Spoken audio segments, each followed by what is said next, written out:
Many years ago, an English lady in Africa was invited by an important local chief to be the first person to use his new bath, the first one in that part of Africa. The lady went into the bathhouse, turned on the taps, and got into the nice warm water. But when she looked up, she was frightened to see an eye watching her through a hole. She got out, dressed, and ran outside. She saw an old man and a donkey there. He saw carrying a petrol tin of hot water in one hand and one of cold water in the other. And in front of him were two funnels. "Why were you watching me in my bath?" the lady asked him angrily. The man answered politely, "I have to see which tap you turn on, madam, or I don't know whether to pour in hot or cold water." During World War II, a lot of young women in Britain were in the army. John Phillips was one of them. She worked in a big camp and of course met a lot of men, officers, and soldiers. One evening she met Captain Humphreys at a dance. He said to her, "I'm going abroad tomorrow, but I'd be very happy if we could write to each other." John agreed, and they wrote for several months. Then his letters stopped. But she received one from another officer, telling her that he had been wounded and was in a certain army hospital in England. John went there and said to the matron, "I've come to visit Captain Humphreys. Only relatives are allowed to visit patients here." The matron said, "Oh, that's all right," answered John. "I'm his sister. I'm very pleased to meet you." The matron said, "I'm his mother." Miss Richards was a teacher at a school for boys and girls. She taught chemistry and physics from the lowest to the highest classes in the school. Sometimes the new classes learned rapidly, but sometimes they were very slow, and then Miss Richards had to repeat things many times. One year, the first class had been studying chemistry for several weeks when Miss Richards suddenly asked, "What is water? Who knows? Hands up." There was silence for a few seconds, and Miss Richards felt saddened. But then one boy raised his hand. "Yes, Dick," said Miss Richards encouragingly. He was not one of the brightest children in the class, so she was glad that he could answer. "Water is a liquid which has no color until you wash your hands in it, miss. Then it turns black," the boy replied with great confidence. It was very difficult to find jobs in the northeast of England, and when John lost his, he found it impossible to get a new one. He had soon spent all his money, so he decided to go down to the south of the country, where he had heard that things were better and that it was easier to find work. The best way to go was by train, so he went to the railway station and got into a train which was going to London. He was the only passenger in his compartment when another man burst in carrying a gun and said to him, "Your money or your life." "I haven't got a penny," John answered in fright. "Then why are you trembling so much?" the man with the gun asked angrily. "Because I thought you were the ticket collector, and I haven't even got a ticket," answered John.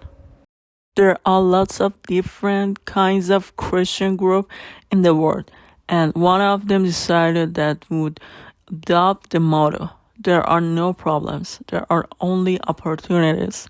People think too much about difficulties which prevent them from doing good deeds. They said and not enough about things that help them to do them. Once this group was having a big conference in a hotel. When one of the members came up to the conference inquiry's desk and said to the girl behind it, "Excuse me, miss, but I have a problem." The girl pointed to the model and said to the man, "No, sir, you haven't got a problem. You only have an opportunity."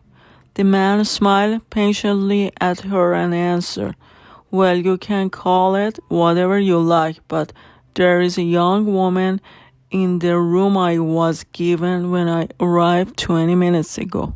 Mrs. Black was old and rich. She lived in a splendid house and owned a lot of valuable things. Then she died, and there was a big funeral. Notices were sent out to relatives and friends, and they came from far and near to attend the funeral. The service took place in Mrs. Black's old church, and then her body was taken back to be buried in a special place in her garden. The hearse carrying her body moved along slowly, followed by the relatives and friends, the women and children in cars, and the men on foot. One of Mrs. Black's cousins saw a poorly dressed man following the hearse and crying bitterly. The cousin said to him kindly, "Were you a relative of the dead woman too?" "No," the man answered. "Then why are you crying?" the dead woman's relative asked. "That's exactly why I'm crying," the poorly dressed man answered. Mr. Jones had to drive up from London to Edinburgh in Scotland. "I'm going to drive at night," he said to his wife. "The road will be quieter, and if I get hungry, I'll stop at one of the small restaurants at the side of the road and have something to eat. The food's terrible in those places, I believe," his wife said. "Oh, well, I don't suppose it will kill me," Mr. Jones said, laughing. He felt at 9 o'clock in the evening, and at about midnight he felt hungry, so he stopped at a small restaurant which was open all night and sat down at a table. A waiter came to him, and Mr. Jones asked for ham and eggs, and he said to the waiter, "I like my eggs almost raw and my ham quite cold." The waiter laughed and said, "You must have eaten here before." Mr. Gray liked shooting very much, but he did not get much practice at shooting wild animals, and he was not very good at it. One of his troubles was that his eyes were not very good, and he had to wear glasses. When it rained and his glasses got wet, he could not see very well. One day he was invited to go out shooting bears in the mountains. It was rather a rainy day, and by mistake Mr. Gray shot at one of the other hunters and hit him in the leg.